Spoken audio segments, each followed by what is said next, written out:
Hello, I'm Chelsea Davis, and I will be discussing the full disclosure principle, why it's important, and how it is implemented.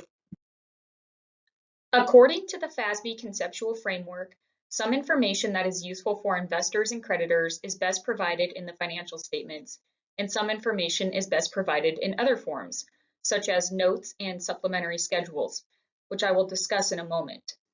This is where the full disclosure principle comes into play. The full disclosure principle requires a company to provide the necessary information so that people who are accustomed to reading financial information can make informed decisions concerning the company. Since the financial disasters with companies like Enron and WorldCom, the FASB and SEC have increased the amount of disclosures in financial statements.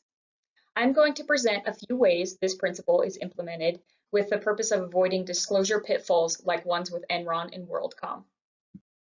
One way to reduce the risk of a financial disaster is to increase the reporting requirements.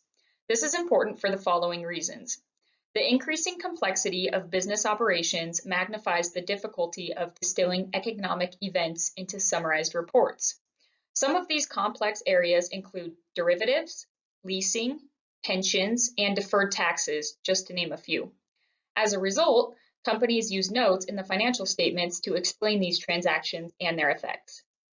The next reason is the necessity for timely information. Users of financial statements are demanding information that is current and predictive. Another reason is to use accounting as a control and monitoring device.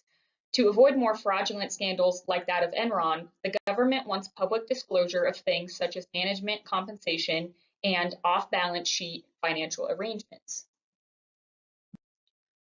Another element of high-quality disclosure in effort to avoid a financial disaster involves differential disclosure. Differential disclosure is the practice of reporting conflicting information in different corporate statements, such as annual and quarterly reports, or 10-Ks and 10-Qs.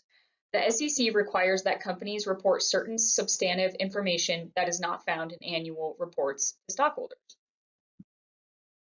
And finally, the full disclosure principle is also implemented by way of notes.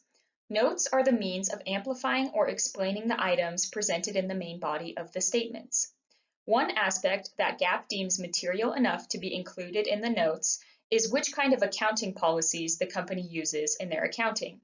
This can make a huge difference in the decision-making process for investors and creditors. Now, before we conclude, here are some examples of major disclosures that are presented in the notes. Inventory, property, plant, and equipment, creditor claims, equity holders claims, contingencies and commitments, fair values, deferred taxes, pensions, and leases, and changes in accounting principles. Now, by implementing this principle, this may be difficult because the cost of disclosure can be substantial, and the benefits may be difficult to assess. I hope you enjoyed my presentation on the full disclosure principle. Thank you.